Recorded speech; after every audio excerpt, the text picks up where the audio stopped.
Why does democracy around the world seem to be in decline? Some suggested reasons are economic stagnation, the rise of social media spreading propaganda, and increased immigration. In this episode, we will focus on the last of these and explore the difficulties of maintaining a diverse democracy in the face of changing demographics. Clashes between different identity groups have always been a source of conflict.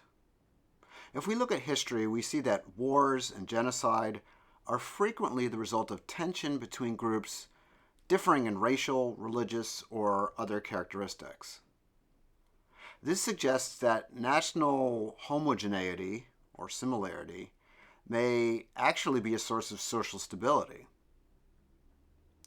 Historically, diverse societies were usually held together by a ruling empire or a strong central government in which differing voices had no representation. So, although we traditionally consider diversity to be a strength, it can also be an obstacle. In democracies, majorities hold power and control what happens to the disadvantaged. This in turn can incite protests and rebellion. In today's world, what used to be very ethnically pure nations, where everybody looked alike and shared the same language and religion, are now a diversity of different people. The former majorities see their power slipping away and fear the further influx of different people.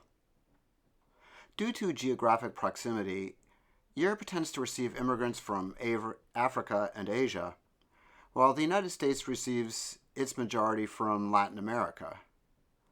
Far-right, nationalist, and populist leaders play on these fears, framing the newcomers as a threat and supporting the ethnic majority.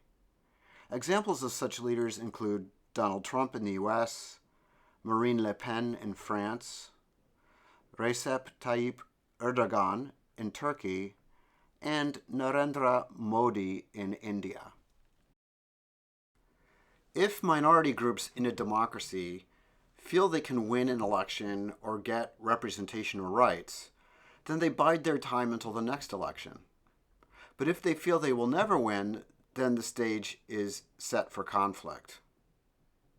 Yao Monk in 2022 states that diverse democracies suffer from three potential problems. The first is domination, in which a ruling group holds sway over all, and minorities have no say in their future. This has been the rule rather than the exception throughout human history, and takes many forms like monarchy, autocracy, and oligarchy. The second is structured anarchy, where different groups refuse to cooperate on maintaining a functioning state. These tribes are in perpetual conflict or civil war and often lack effective governance. Examples include many African nations. The third is fragmentation, in which democracies break up into different ethnic groups, like whites and blacks in the US or Christian and Muslims in Europe. These groups then perpetually vie for control of the democratic process. The problem for democracies, then, is how to avoid slipping into authoritarian rule, but at the same time prevent conflict between groups. One way to solve this problem is integration. Research shows that differing groups that interact and spend time with one another become less prejudiced, what is known as the intergroup contact hypothesis. But this doesn't always work. It depends on several factors. These factors were first mentioned by Alport. The interacting groups must have equal status, common goals, personal interaction, and support from the ruling authorities. Only under these conditions does integration successfully occur. Democracies must also ensure that minorities are not discriminated against either by the ruling majority or other minorities. Individuals inside a group must be free to violate their group norms and exit the group should they desire, what is called self-determination. This means that groups should not have power over other groups or of the individuals that make them up. Any person in a true democracy must be free of coercion from any source. The democracies best structured to handle these responsibilities are those based on the philosophy of classical liberalism. In this view, it is the individual and not the group that is important. Individual rights are protected by a constitution guaranteeing civil liberties under rule of law. The government is also limited by separation of powers and regular elections. Freedom in this system is a primary virtue, and this includes economic freedom, political freedom, and freedom of speech. Under this type of democracy, domination is limited because the power of the state is minimized. Anarchy and fragmentation are also minimized because of representation and participation in the governing process. It is clear under this system that the state is not protecting the group, but instead the person. The individual and not the tribe is considered the unit of importance. Liberal democracies are not meant to be ruled by a single tribe. They also weren't set up to protect tribal identity or affiliation. They were set up to protect the rights of individual people regardless of their race, ethnicity, religion, or beliefs.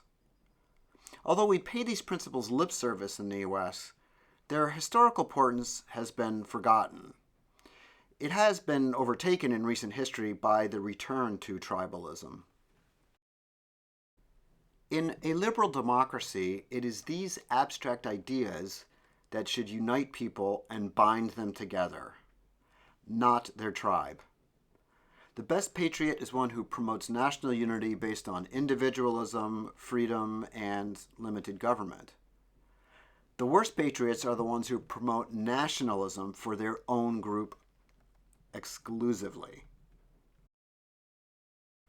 There is another sense in which we can think about patriots, either being flag wavers or flag burners.